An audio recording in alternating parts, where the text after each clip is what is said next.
So John is going to present some work. I think it was David Schreier mentioned Keun Ruan, who was going to be here with us, but she had a command performance from her employer, Google, after their big AI presentation, and they required her to be in California. So she sends her love and best. But John and Keun have been asking the question, how does AI relate to human thriving? Really at a broadest philosophical level and trying to drive it all the way down to a level of practicality.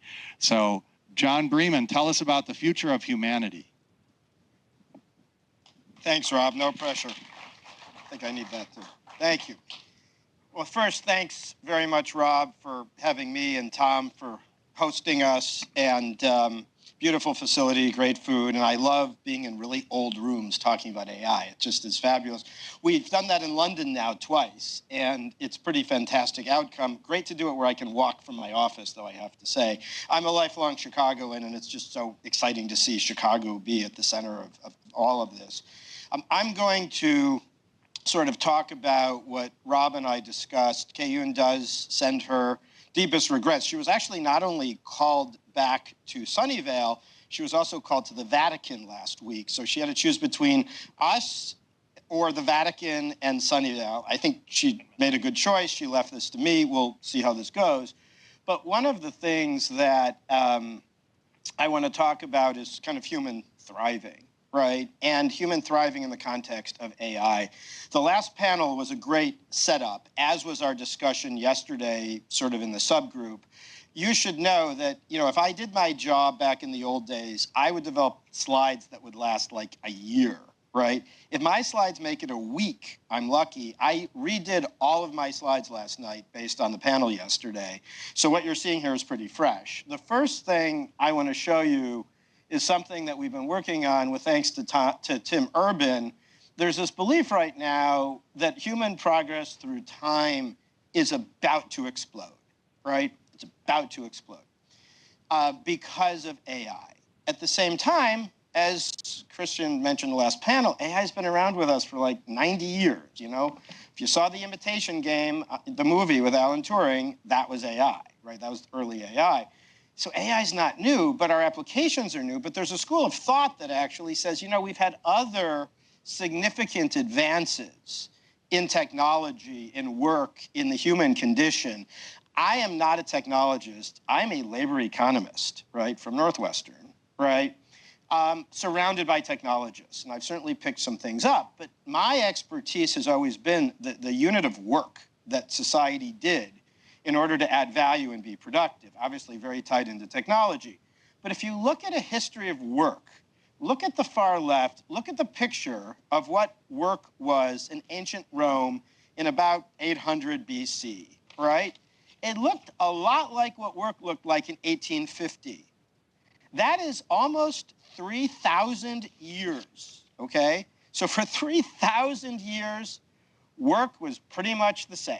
Right now, yes, you could also be a blacksmith, and yes, you could be a merchant, and yes, you could be a king or a queen or do a bunch of other things. But the vast majority of people working on Earth were in agriculture, right?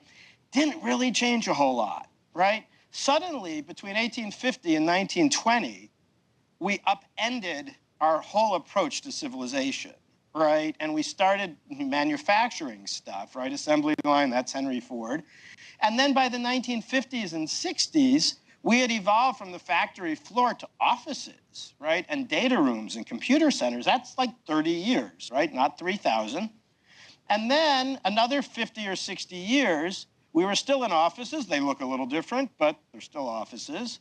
We now had this thing where we could work remotely, and with the help of a pandemic, it really accelerated, 2.5 billion people around the world working remotely, even though many people said, oh, you can't do that. We went from 11% of the world working remotely to 65% temporarily. We're back to like half, right? But even so, we have had other transformative ideas. So the question is, and it is a question, are we really at one of those inflection points or not? And that upper right picture, what's this all going to look like going forward?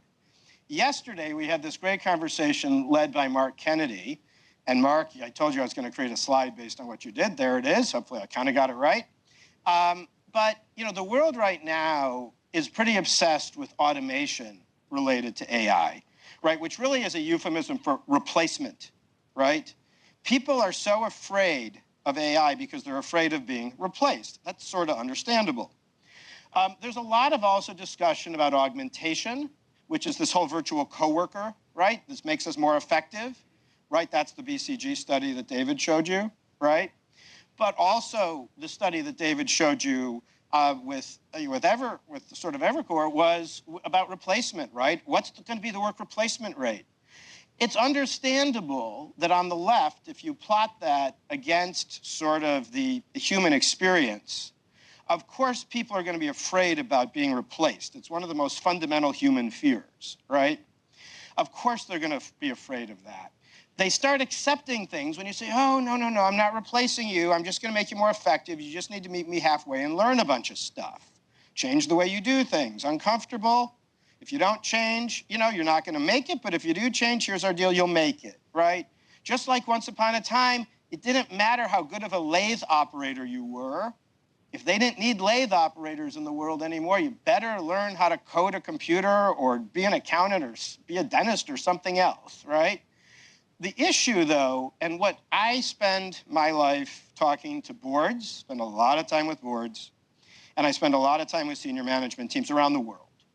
And what I don't understand is why we're not having more conversation with what Mark called addition. Beth, you mentioned this term earlier, too, right? Addition allows us to add new kinds of value, right? If you go back to this chart, the people who were working in the 1920s or 50s or 2000s, right, were adding new forms of value through the technology. Most of the work I did for the first 10 years of my life has now been automated. Did you say to yourself, well, wait a minute, are there no longer people in your field? Well, yeah, no, there are. They're asking much deeper questions, doing much bigger analysis. I did my original analysis on a spreadsheet, which was an 11 by 17 piece of paper with a pencil and a calculator, right? My whole life was doing the calcs. Occasionally, I had the benefit of looking and getting an insight. A couple years after I started work, we went to PCs. They came up with Lotus 123, right? Excel version 1.0. Suddenly, I could start doing more sophisticated analysis. I asked deeper questions. Then came macros and VLOOKUP tables, and then relational databases, and now eventually AI. We constantly then give early career people the opportunity to ask much bigger questions. The problem is, right, how do they learn, how do they grow, et cetera. So what about this whole addition? I think this whole conversation is going to be about addition. Right now, it's all about automation. And the fear that exists in the system is about replacement, right? Then augmentation, all right, we start accepting. But when we can get people's heads around addition, that's where we get the excitement. I am a huge student of paradoxes. One of my favorite paradoxes is the automation paradox that says the more sophisticated and complex technology gets, the more vital human users are to it. It was true with the wheel. It was true with fire. I guess fire came first. It was true with fire. Then it was the wheel. Then the steam engine, right? Even the can opener. Rob and I have this ongoing joke about the can opener. You realize people were afraid of the can opener when it came out? It was 50 years after they invented cans that they invented the can opener. People were opening cans with axes, literally, because they thought it was safer than the can opener, right? It's all about what people are comfortable with, what they're used to. But you need people to run technology. As Chris said earlier, it's going to be different, but you're still going to need people to do something. People just can't hold on to what they've held dear. What I think is so fascinating, and what I think the last panel really raised, which I think is hugely important, what does AI mean for work? These are all jobs that you see in front of you that exist today, right? AI ethics evaluator, robot trainer, virtual cultural architect, prompt engineer, cyber ecosystem designer. If you don't have them where you work, they're coming to an office near you soon or a computer near you soon, right? What's really fascinating, though, and this is not a new slide. I've had this slide for a little while. But what's fascinating to me is the stuff on the right. And I was thinking about this yesterday after the panel, and I was really thinking about it this morning after what we just heard. The top 10 skills that are going to be in demand by all employers in the future, yeah, they're the tech skills, but they're things like cognitive flexibility, negotiation skills, service orientation skills, emotional intelligence, coordinating with others, people management, right? These are the essential skills that are going to be needed for work going forward, at least in terms of knowledge work. But here's the rub. for the last 150 years, we only required the top 10 to 15% of our organization to have these skills. These were called leadership skills. These were called executive management skills, right? We only needed the top echelons of our society to have these skills. We're going to need everybody to have these skills. And the dichotomy is the kids coming out of school who have basically been in their attics and basements for most of their education the last 4 years haven't been trained with these skills. So you talk about scarcity, right? And again, this was the point of the last panel. How are we going to teach people these skills in an environment where they are virtual, where they are not having apprenticeship, where they're not doing the basics? That is a huge societal challenge. It is probably manageable, but I don't hear anybody talking about this anywhere. I was actually in the Netherlands 2 weeks ago. First time I heard anybody bring this up. There was a professor there who's working for the government trying to identify what skills are going to be required in the Netherlands for the next 10 years. They brought this up. They recognized this was going to be important. But we have to understand, and again, I think Christian said this last panel, that's the kind of stuff that's going to make the difference. Now, what Kayun introduced us to was this notion of human flourishing, which is what this conference that she's at the Vatican about. And it's a combination of Maslow's hierarchy of needs, ranging from basic physiological needs, safety and security, up to self-actualization. That maps to this fear cycle that's going on in technology today. So the question is, how do we get people to the top? I'm going to leave you with two thoughts as I sort of close and we go to this bigger panel. Number one, she and I are trying to put together with a bunch of other experts in the world some sort of framework for what we're calling human-centric economics, because we're both economists, right? Taking the physical, emotional, financial, planetary, spiritual, and relational well-being and adding them up, summing them to be a new form of societal value. We believe firmly that capitalism is going to remain intact for the next 100 years. We believe firmly that companies will still have to make a profit. You won't be able to be a company without making profit still. That's been a characteristic of economics for like thousands of years, literally back to agrarian society. However, I don't think it's going to be enough. Making a profit will not be enough. It will be required, but it will not be enough. So what else do we do for society? What else do we do for our employees to help encourage companies to be beneficial to help us with human flourishing? It's a big order, but we're on it, and hopefully by the time we have one of these next year, we'll be able to come back to you with some very tangible thoughts about that. And I will leave you with one final thought as I close. And what would an AI conference be without talking about Taylor Swift? So last June, and I do a regular column in Forbes. I do a couple articles a month.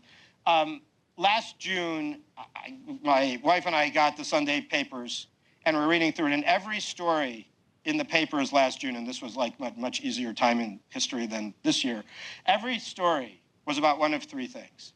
It was about generative AI sweeping the nation, it was about returning to offices, and it was about Taylor Swift hitting $1 billion, right? Those three things, right? And I'm sitting there saying, given the work I do, how is it that the most virtual generation in history, Gen Xers, my generation, and the most digital generation in history, Gen Z, their kids, our kids, are spending egregious amounts of money to go to these concerts and buy all this bling and everything else and the outfits, to listen to music that they can get on their phones for free? What are they spending $1,500 a ticket, which is a lot of money, for something they could get for free? It's not about the tech. It's not even about the music. It's about the relationality. Human beings are fundamentally relational creatures, right? What got people out of their attics, out of their basements, back into cities? It was the relationality of Taylor Swift, right? And so the question for us is, what does that teach us about AI? What does that teach us about sort of technology? And ultimately, to Rob's question, what does that teach us about the betterment of humanity? So that's what we are focused on. It all started at Twin, and look forward to coming back to you next year, hopefully with the results of our output. So thank you.